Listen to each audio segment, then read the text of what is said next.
Queridos, fala assim o nosso texto: e assim as duas seguiram até chegarem a Belém. E sucedeu que quando chegaram a Belém, toda a cidade ficou comovida com elas, e disseram: não é esta Noemi? E ela lhes disse: não me chamais Noemi, mas me chamai de Mara, pois o Todo-Poderoso me tem tratado muito amargamente para comigo. Saí cheia e o Senhor me trouxe de volta vazia. Por que não me chameis de Noemi, vendo que o Senhor testifica contra mim? Por que me chameis de Noemi, vendo que o Senhor testifica contra mim? E o Todo-Poderoso tem me afligido? Então Noemi retornou, e com ela Rute, a Moabita, sua nora, as quais retornaram da terra de Moabe e vieram para Belém no início da colheita da cevada. Amém? Queridos, nós já vimos nos cultos passados o pano de fundo em relação a essa história, né? E vimos que Noemi, depois de viver cerca de uma década na terra de Moabe e perder tudo que ela possuía naquela terra estranha, ela perde ali marido, perde 2 filhos, ela decide voltar para sua terra natal, para Belém de Judá. Aquela israelita havia partido para Moabe, cheia, como ela mesma diz aqui no texto, estava retornando agora vazia, como uma viúva para sua própria terra.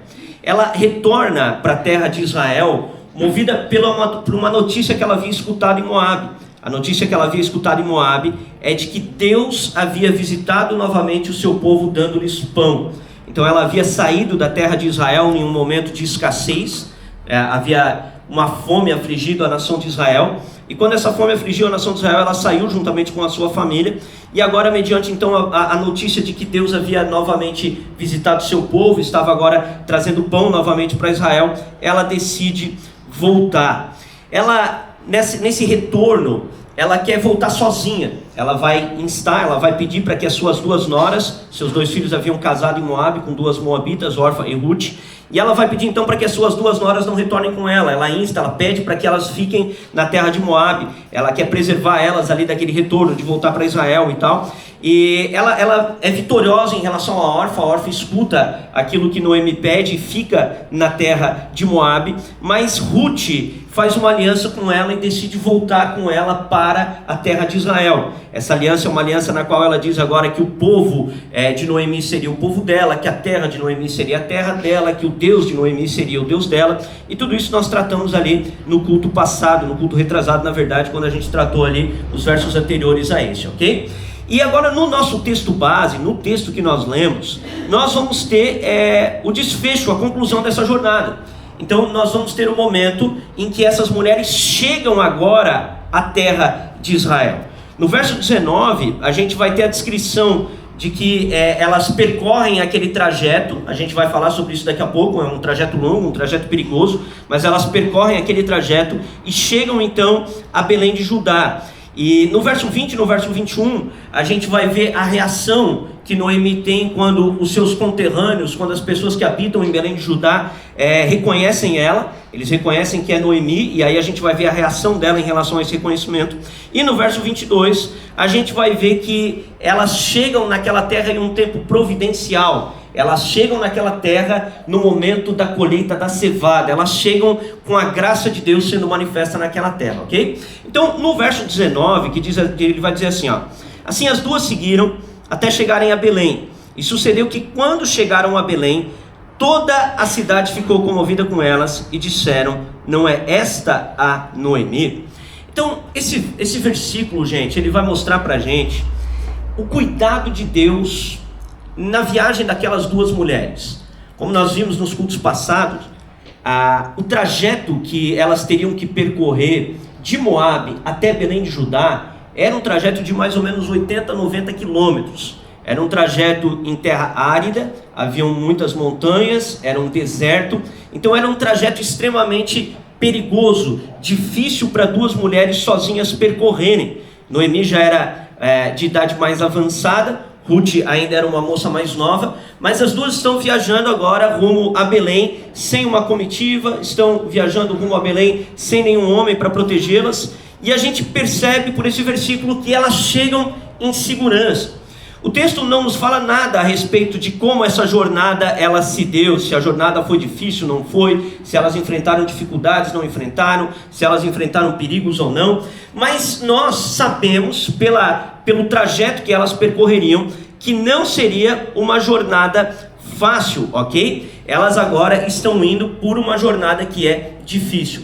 Agora, uma outra coisa que a gente precisa entender sobre essa jornada que elas estão fazendo de volta, é que esse retorno dessas duas mulheres para Belém de Judá, não é apenas o retorno de uma terra para uma outra terra. Não é como se elas estivessem saindo do Paraguai e vindo para o Brasil, ou saindo do Brasil e indo para o Paraguai. É o retorno de duas nações que eram inimigas, Moab e Israel eram inimigos, e é o retorno em relação a uma questão de um pacto para com Deus. Porque quando Noemi partiu 10 anos antes, ela partiu em um contexto no qual Deus estava afligindo a nação de Israel por ter com a nação de Israel um pacto. Nós vimos isso quando tratamos do primeiro culto em relação a esse livro. Israel era o povo da aliança, e por ser o povo da aliança, Israel estava debaixo das bênçãos de Deus caso obedecessem ao pacto, e das maldições de Deus caso quebrassem o pacto.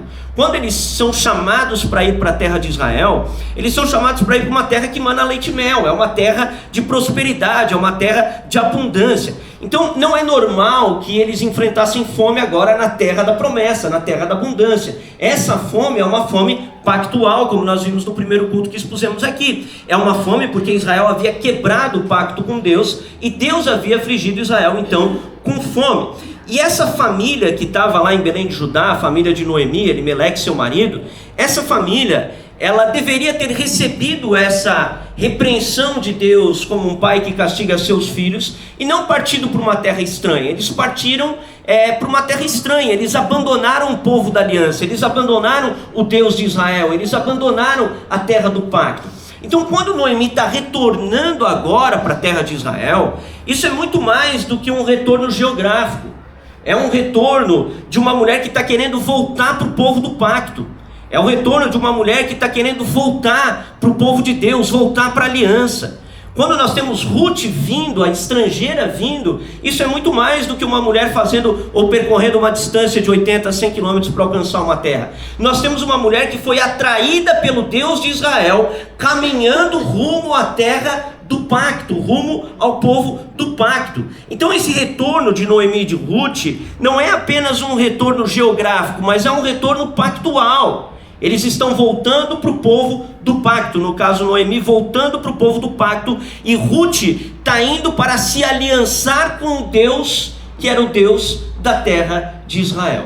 E nós percebemos que quem fez essa boa nova chegar aos ouvidos de Ruth e Noemi foi o próprio Deus. Foi Deus que fez com que elas soubessem que Deus havia renovado o seu favor para o seu povo. Então o próprio Deus havia despertado o coração dessas mulheres para trazer essas mulheres para a terra de Israel. Havia um despertar de Deus em relação a isso. Então quando essas mulheres estão voltando, elas estão voltando para Deus. Elas não estão apenas voltando para Israel, elas estão voltando ou estão indo para o Deus de Israel. Noemi está fazendo um retorno para Deus. Ruth está indo fazer uma aliança com o Deus de Israel.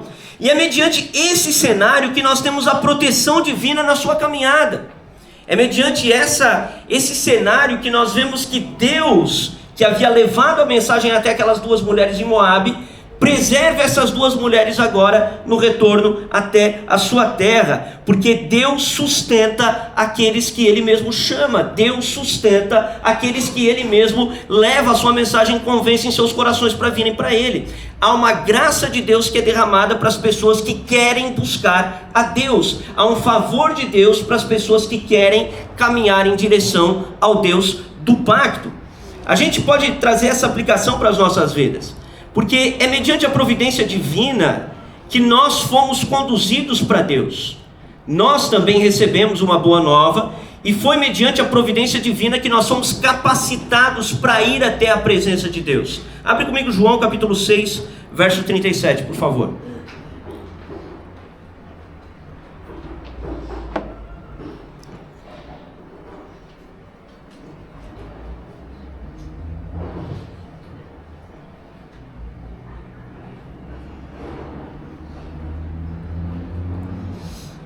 Fala assim o texto, olha só: todo aquele que o Pai me dá, virá a mim, e o que vem a mim, de modo algum eu lançarei fora. São palavras do nosso Senhor Jesus Cristo aqui, ok? O que Jesus ele está falando aqui? Ele está dizendo assim: o Pai Celestial, o nosso Deus e Pai, Ele dá indivíduos, Ele dá pessoas a Cristo. Cristo morreu para comprar um povo, ok? Cristo morreu para comprar um povo. Os eleitos de Deus são comprados mediante a morte de Cristo Jesus. Todos aqueles agora que são de Cristo foram dados pelo Pai. E todos aqueles que o Pai dá a Cristo, existe uma promessa: todo aquele que o Pai me dá, virá a mim. Então existe uma graça de Deus que é derramada sobre pessoas, para que as pessoas possam caminhar até a presença de Deus, para que as pessoas possam ir até a presença de Deus. Existe um poder de Deus que é derramado para conduzir as pessoas até a presença de Deus. Então a gente precisa entender que o que está acontecendo aqui, por meio dessas duas mulheres, aqui nessa alusão aqui, a gente pode tomar isso aqui como uma imagem figurada, é exatamente isso. Essas duas mulheres haviam escutado a boa notícia de que Deus havia renovado a sua misericórdia. Deus havia então convencido essas mulheres agora a voltarem para Israel, e elas são preservadas no caminho de volta, elas são guardadas no caminho de volta pelo próprio Deus. Foi o próprio Deus quem as conduziu de volta para a terra de Israel. Foi o próprio Deus quem as guardou no caminho, foi o próprio Deus quem as dirigiu os passos. Porque Deus, Ele sustenta o seu povo e conduz o seu povo para perto de si. Deus derrama graça para conduzir o seu povo para perto de si. Existe uma promessa na Bíblia que Deus, Ele realiza, Ele efetua em nós tanto o querer quanto o realizar. Isso está lá em Filipenses capítulo 2, verso 13. Vamos abrir, por favor. Filipenses capítulo 2, verso 13.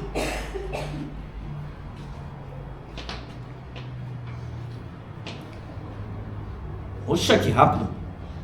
Olha só, fala assim: porque Deus é o que opera em vós, tanto o querer como o efetuar, segundo a sua boa vontade. Amém? Então aquelas duas mulheres que estavam em Moabe, elas estavam sendo alcançadas pela graça divina, e elas foram preservadas pelo próprio Deus nesse caminho de retorno. E aqui fica uma palavra de aplicação: se você está pensando em retornar para Cristo Jesus, saiba que Deus te sustentará nesse caminho.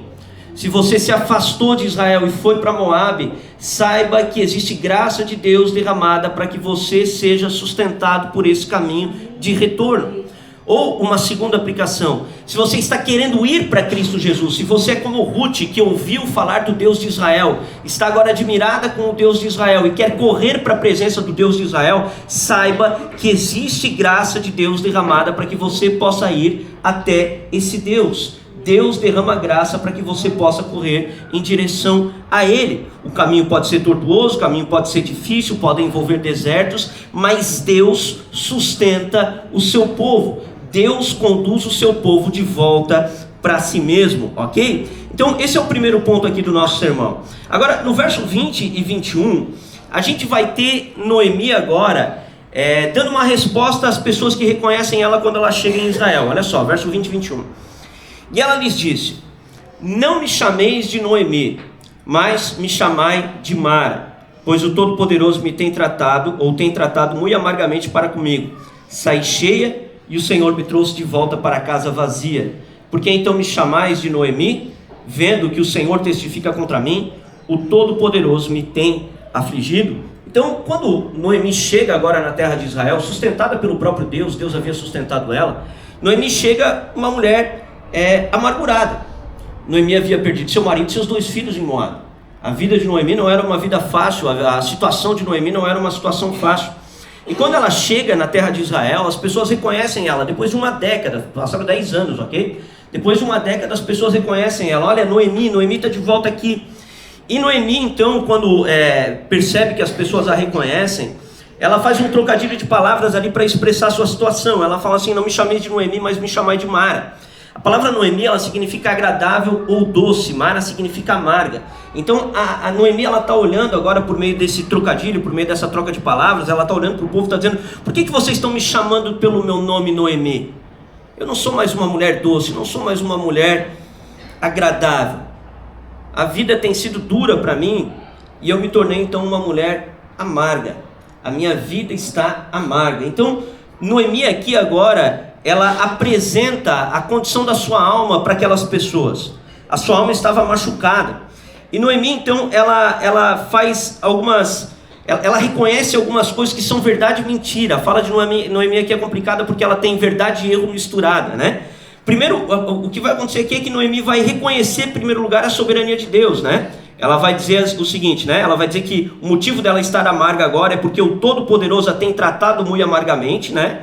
E ela vai declarar ainda no verso 21 que ela tinha saído cheia e voltado vazia e que o Senhor estava testificando contra ela. Então, Noemi, ela reconhece que a situação da sua vida, ela não era uma situação que fugia do controle de Deus, muito pelo contrário.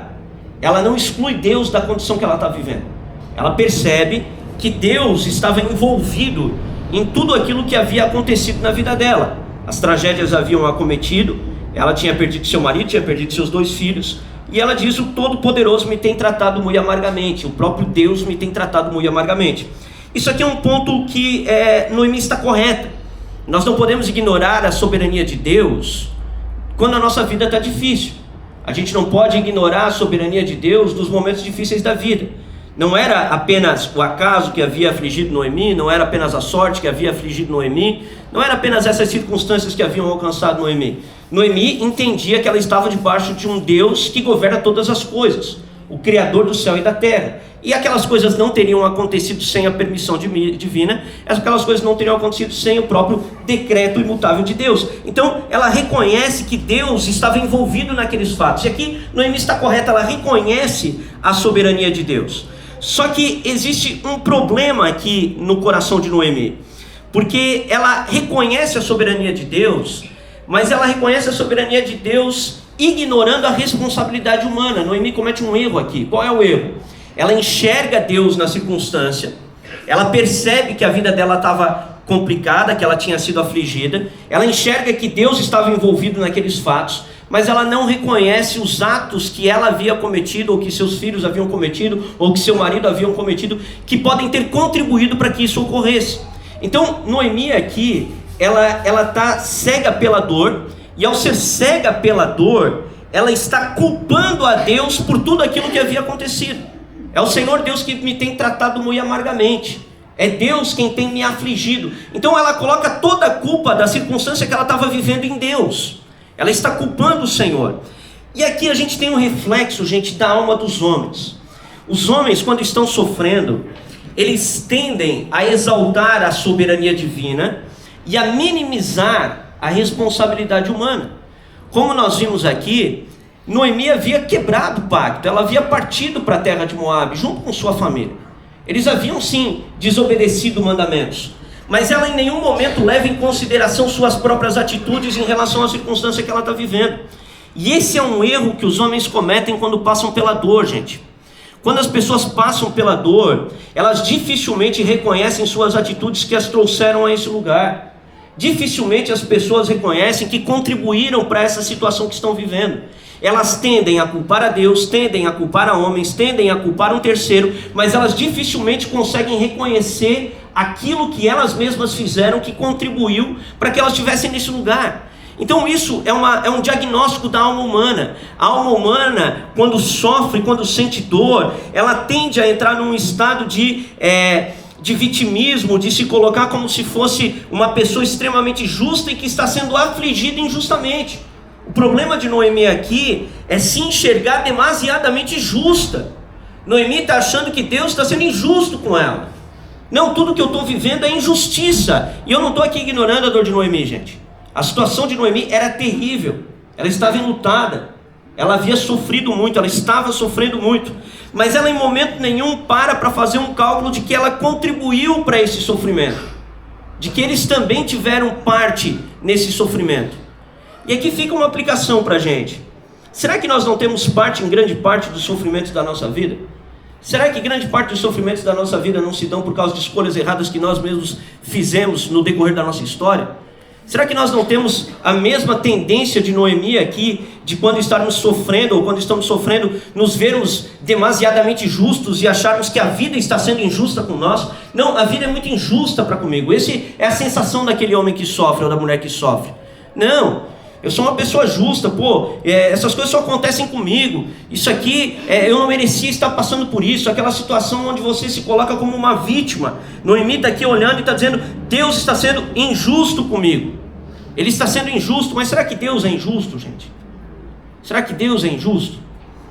Não há injustiça em Deus, nós sabemos pela Escritura. Então nós não podemos, gente, quando sofremos, ignorar a responsabilidade humana, porque essa é uma tendência do homem. O homem, quando sofre, ele tende a ignorar a sua própria responsabilidade, a seus próprios atos. Ela estava fazendo isso. E o homem, ele é muito engraçado, porque o coração do homem mesmo, ele é bem problemático, o coração do homem, né? Porque olha só como é que funciona a coisa. Quando a gente está sofrendo, o que a gente faz? A vida é injusta, é culpa do fulano, é culpa do Beltrano, é culpa de Deus, fizeram isso comigo. A gente tende a nos ver muito cheios de justiça, né? Eu sou uma pessoa boa, não mereci estar passando por isso. Geralmente essa é a sensação da gente quando a gente sofre. Agora, quando a gente está sendo abençoado, qual que é a reação? Aí a reação é o completo oposto.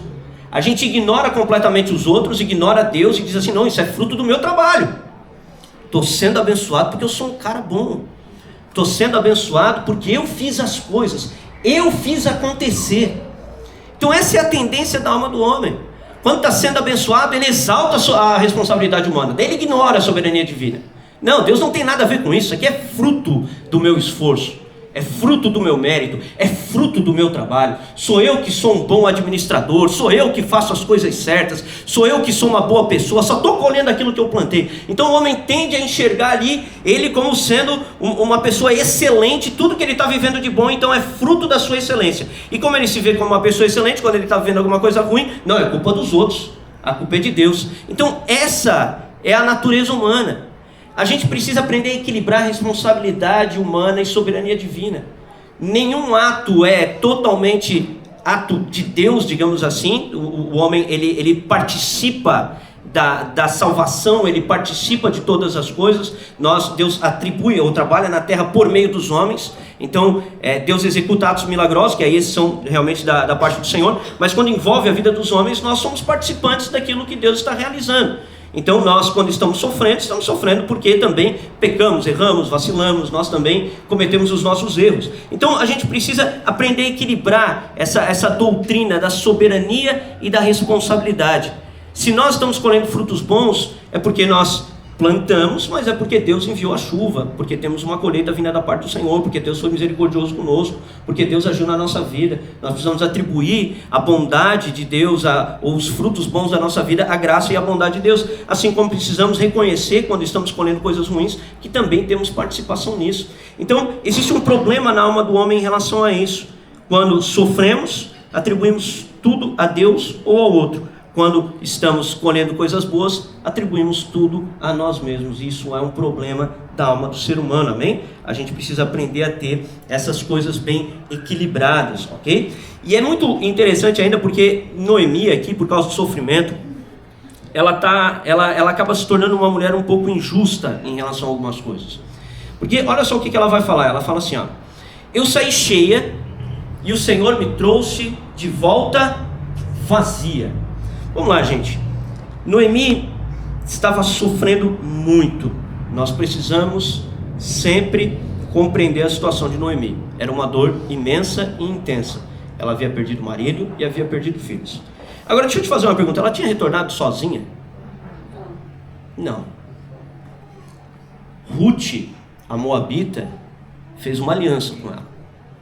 Falou para ela assim: Noemi, para onde tu fores, eu irei. Eu vou estar contigo até o fim. Até depois da morte eu vou estar contigo. Ela não estava voltando vazia. Havia uma mulher que havia largado tudo para acompanhar ela. E gente, essa é a nossa tendência diante do sofrimento. A nossa tendência diante do sofrimento é nos tornarmos injustos com quem está do nosso lado. Nós não reconhecemos quem está do nosso lado. A gente pega a dor do mundo, a dor das percas, e diante da dor das percas, a gente ignora aquelas pessoas que sempre estiveram ali conosco. A gente se enfia no nosso buraco, a gente fala lá, não, porque eu não merecia estar passando por isso, fica lá querendo sentir a nossa dor, um espírito de vitimismo, de autocomiseração gigantesco, querendo sentir a nossa própria dor, porque os céus e a terra têm testificado contra mim, eles têm clamado contra mim, o mundo tem se voltado contra mim, e às vezes a pessoa que está do teu lado o tempo inteiro, a gente não percebe, a gente não reconhece, e a gente trata pessoas com injustiça. Nós não podemos, gente, por causa da nossa dor, sermos injustos com aqueles que têm permanecido do nosso lado. A gente não pode, por causa da nossa dor, deixar de reconhecer a graça e a bondade de Deus que ainda tem se manifestado na nossa vida. Cara, Ruth tinha abandonado tudo para voltar com Noemi. Tudo para voltar com Noemi. Noemi devia ser grata pela vida de Ruth. Essa mulher, ela abandonou tudo. Eu não estou voltando sozinho, eu perdi muitas coisas, mas Deus me deu uma nova filha, né? Porque Noemi era como uma filha, Ruth era como uma filha para Noemi. Deus me deu uma nova filha, essa mulher, ela abandonou a terra dela para estar comigo. Obrigado, Deus, porque tu preservaste ainda a tua misericórdia na minha vida. Mas não é essa a sensação de Noemi aqui. A sensação é uma sensação de uma mulher amargurada. Gente, que a gente não se torne amargurado, amém? Que a gente não deixe a dor e o sofrimento da vida tratar a gente, fazer a gente tratar as pessoas com injustiça. Que a gente não deixe a dor e o sofrimento da nossa vida fazer a gente culpar tudo e todos, menos reconhecer os nossos próprios erros. Que a gente não deixe também os sucessos da vida nos fazer ignorar as pessoas que nos ajudaram, aquele que esteve sempre conosco, o nosso Deus. A gente precisa aprender a ter esse equilíbrio. A gente não pode, por causa da dor e do sofrimento, tratar todo mundo mal, tratar todo mundo com indiferença. A gente não pode deixar a amargura tomar conta da nossa vida, gente. A gente não pode deixar a amargura tomar conta da nossa vida. Nós não somos chamados para sermos pessoas amargas. Não somos chamados para sermos pessoas que já não tem mais nenhum tipo de esperança, nenhum tipo de alegria, que não conseguem mais perceber a graça de Deus. A gente vai ver que a graça de Deus logo estava se manifestando aqui. A gente já vai para o verso 22, né? Então, a graça de Deus estava aqui ainda, estava ali no meio ali. E a gente não pode agir desse modo. Eu escrevi assim, ó. A resposta bíblica à aflição não é o vitimismo, mas o quebrantamento. O vitimismo apenas procura culpados e nos mantém presos à amargura. O quebrantamento examina o coração, reconhece o pecado, assume responsabilidade e busca a misericórdia de Deus. Nós também não podemos exaltar tanto a nossa dor a ponto de sermos injustos com aqueles que ainda estão conosco. Nós não devemos tratar as pessoas que Deus preservou em nossa vida como se elas nada fossem, simplesmente porque já não possuímos mais aquilo que desejávamos. Não é porque não temos aquilo que queremos que não temos mais nada. Ou seja, não é porque nós não temos aquilo que nós queremos que nós não temos mais nada. Deus tem preservado coisas em nossa vida e nós precisamos reconhecer a bondade, a misericórdia e a graça de Deus naquilo que Ele tem apresentado a nós, amém? E a gente vai ver essa bondade de Deus se manifestando no verso 22, olha só. Então Noemi retornou e com ela Ruth, a Moabita, sua nora, as quais retornaram da terra de Moabe e vieram para Belém no início da colheita da cevada. Então, olha que interessante isso aqui, gente. Essas duas mulheres, então, percorreram todos aqueles 80 quilômetros, chegaram na cidade. A cidade, então, olha e fala a essa Noemi, não me chamem de Noemi, me chamem de Mara, porque eu perdi tudo, o Senhor tem me afligido, a vida tem sido muito dura para mim. Mesmo que Ruth ainda estivesse ao seu lado, ela não reconhece essa graça. Mas o texto diz para nós o seguinte, diz que quando elas chegam em Belém, elas chegam no início da colheita da cevada. Isso aqui, gente, é a graça e a bondade de Deus se manifestando na vida daquelas duas mulheres. Aquelas mulheres, como eu disse anteriormente, elas não estavam apenas voltando ou mudando de terra. Elas estavam voltando para Deus. Elas estavam indo para Deus. Era o próprio Deus quem havia as conduzido pelo caminho de volta. E quando elas chegam aqui, elas chegam debaixo da providência divina. A providência divina está sobre elas. E elas chegam então a uma terra que era a terra da graça de Deus. O favor de Deus tinha se manifestado novamente sobre o seu povo. E a terra de Israel era uma terra diferenciada. Por que a terra de Israel era diferenciada? Porque ela era a terra do pacto, era a terra da aliança, era a terra do povo de Deus. O próprio Deus havia dado para aquela nação leis e mandamentos que fariam aquela nação diferente de todas as outras nações da terra. E dentre as leis e os mandamentos que Deus havia dado, haviam leis e mandamentos de proteção ao órfão, à viúva e ao estrangeiro. Então havia uma lei em Israel que é chamada de lei da respiga. Essa lei da respighi é uma lei que diz que quando você fosse colher o seu campo, você não poderia voltar para buscar aquilo que sobrejou, aquilo que sobrou. Você deveria deixar lá, e aquilo que caísse no chão você também não voltava para juntar. Aquilo ali era do pobre, do órfão e do estrangeiro. Então, quando elas chegam na terra e elas chegam na época da colheita da cevada, elas chegam podendo usufruir da graça que Deus havia dado por meio da sua lei. Elas então agora vão poder ir nos campos buscar mantimento para poderem se manter vivas. E é aqui que vai começar a se desenrolar todo o restante do livro.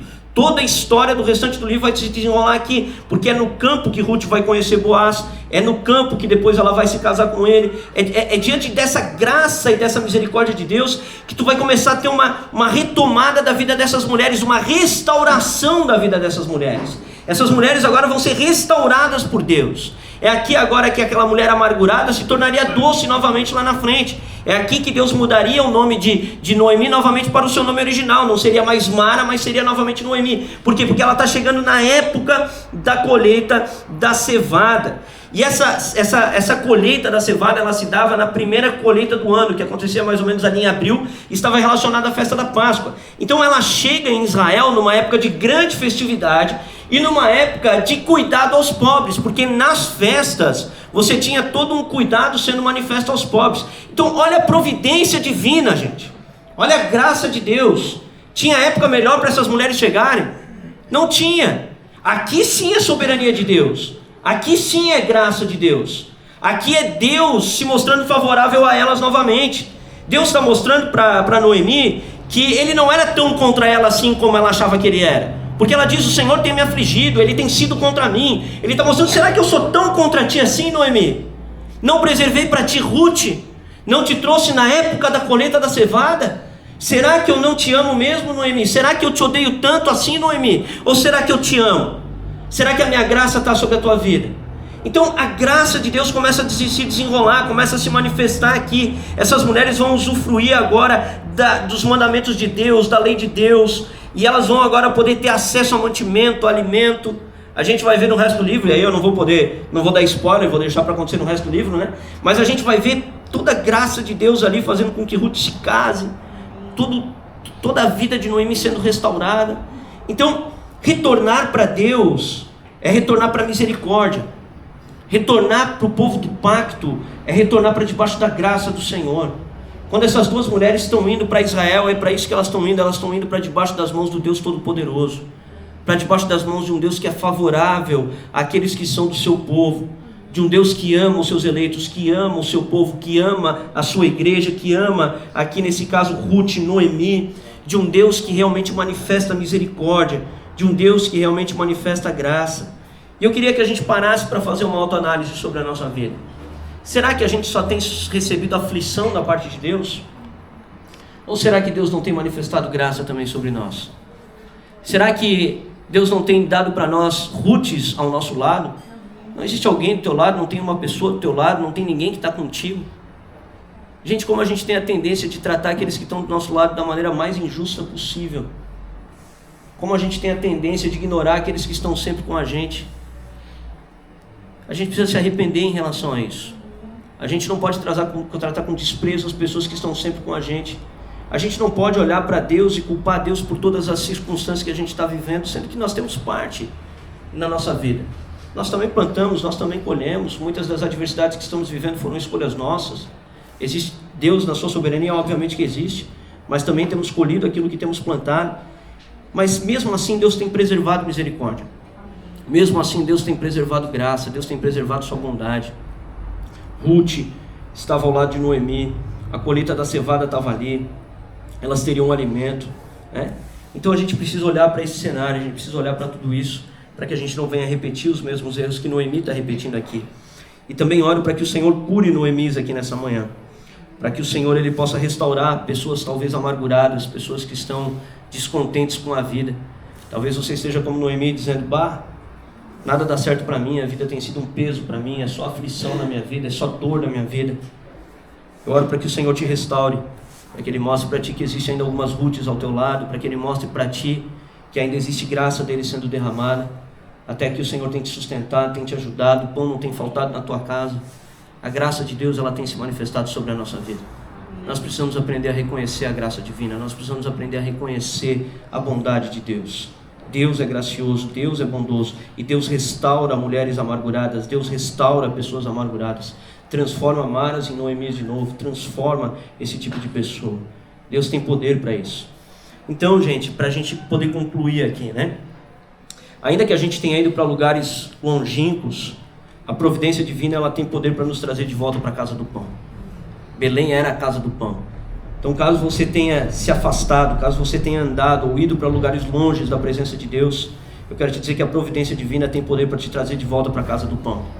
E o lugar, e essa providência divina tem poder para te trazer para o lugar certo e no tempo certo, porque isso é uma coisa importante. Elas voltaram para o lugar certo, que era a terra de Israel, mas elas voltaram no tempo certo, que era o tempo da colheita da cevada. Então a providência divina ela tem poder para te trazer de volta, para te conduzir de volta para o lugar certo e no tempo certo, né? A gente também precisa permitir, gente, que Deus trate as nossas amarguras com a sua doce graça. Nós precisamos aprender a apresentar os nossos corações amargurados diante de Deus. A gente não pode ter um olhar turvo, a gente não pode ter uma interpretação da nossa vida apenas pela ótica do sofrimento. A gente não pode deixar o sofrimento ser o óculos que a gente coloca para interpretar a vida. A vida é dura para todo mundo, gente. Todo mundo sofre, todo mundo passa por lutas. Isso é sem exceção. Não existe ninguém que tenha passado nessa terra sem sofrimento. O próprio Filho de Deus sofreu nessa terra. Mas a gente não pode deixar o sofrimento ser a lente pela qual a gente interpreta a vida. A graça tem que ser a lente pela qual a gente interpreta a vida. A gente tem que aprender a interpretar a vida por meio da bondade, da graça de Deus. A gente tem que aprender a olhar da maneira correta. Noemi aqui deveria olhar e devia dizer o seguinte: olha, perdi tudo. Nós nos afastamos do povo de Deus, perdi tudo que eu possuía, mas Deus preservou para mim uma nora. Deus me trouxe de volta para o tempo da colheita da cevada. Deus está restaurando novamente a minha vida. A gente precisa aprender a enxergar as coisas pela ótica da graça, não apenas pela ótica do sofrimento. Gente, isso é uma coisa muito importante para os nossos dias. A gente vive em tempos onde a alegria das pessoas tem sido roubada. As pessoas interpretam a vida apenas a partir das suas dores, apenas a partir das suas emoções, apenas a partir daquilo que estão sofrendo. Não é esse o ponto de partida para a interpretação da vida e nem para a interpretação de Deus. Senão você vai interpretar Deus de maneira errada. Noemi interpretou Deus de maneira errada aqui. Ela não conseguiu entender Deus da maneira correta porque ela estava interpretando Ele a partir da ótica do sofrimento, não a partir da ótica da graça que Deus estava derramando sobre a vida dela. Então a gente precisa aprender a enxergar as coisas desse modo. A gente precisa aprender a reconhecer essa graça em toda a nossa história, inclusive quando a gente ainda não consegue compreender plenamente aquilo que Ele está fazendo, porque aqui Noemi não sabia tudo o que aconteceria. Mas para pensar, gente, olha a graça de Deus, gente, olha a bondade de Deus. Aqui ela está começando a desfrutar, né? Está começando a ter um lampejo da graça. É um lampejo da graça que ela está tendo aqui. Ela está olhando e ela está vendo que tem uma mulher do lado dela. Ela podia ter viajado sozinha, mas não, tem uma mulher do lado dela que acompanhou ela no caminho. Ela podia chegar em Israel e ter que colher espiga sendo velha, mas não, Deus trouxe uma mulher nova para ir trabalhar no lugar dela para sustentá-la. Então ela está vendo um lampejo da graça. Ela chegou na época da colheita da cevada, ela escutou que Deus havia renovado sua aliança com o seu povo. Então ela está tendo um lampejo da graça. Mas até aqui ela ainda não está enxergando o final da história. Ela não sabe o que vai acontecer daqui para frente. Mas o que vai acontecer daqui para frente é maravilhoso, cara. O que vai acontecer daqui para frente é que Ruth vai se casar com Boaz, vai dar descendência a um dos filhos dela, e ele vai entrar no plano de Deus, ele vai entrar na descendência do Messias. Então a graça de Deus aqui ainda vai se manifestar de maneira muito mais abundante na vida dela. Então a gente precisa aprender a compreender que Deus, Ele é gracioso, bondoso, e a gente precisa entender que a graça dele está sobre a nossa vida, ainda que a gente não entenda plenamente aquilo que Ele está fazendo. Ele vai fazer aquilo que Ele prometeu. A gente ainda não vê plenamente, não sabe qual é o fim do plano, não sabe qual é o fim da história, mas plenamente Ele vai cumprir aquilo que Ele prometeu. E por fim ainda, gente, a gente precisa entender que existe doçura para os amargurados, pão para quem retorna vazio e restauração para aqueles que se voltam para Deus. Então tem doçura para aquele que é amargurado. Não deixa a amargura tomar conta da tua vida, cara. Não deixa o teu semblante se tornar um semblante amargo. Não trate as pessoas com amargura. Não trate as pessoas com dureza demasiada. Deixa Deus restaurar a doçura da tua vida. Deixa Deus restaurar a tua sorte. Deixa Ele mudar o teu semblante, deixa Ele mudar quem você é, e deixa Deus restaurar a tua vida caso você esteja sofrendo. Deixa Ele restaurar a tua vida, deixa Ele mudar a tua sorte. Salmo 126 vai dizer que Deus muda a nossa sorte como as torrentes do Negueb. Deus muda a sorte do seu povo. Ele estava mudando a sorte de Noemi aqui, ele estava mudando também a história de Ruth, mudando a sorte de Ruth e mudando a história de Ruth, amém? Então que a gente possa aprender essas coisas com Noemi, que a gente não deixe a amargura tomar conta da nossa vida, que a gente não julgue as coisas da maneira errada quando estamos sofrendo, colocando culpa somente fora de nós, e que a gente aprenda a enxergar a graça de Deus, amém? Louvado seja Deus. Eu gostaria de convidar a ficar de pé.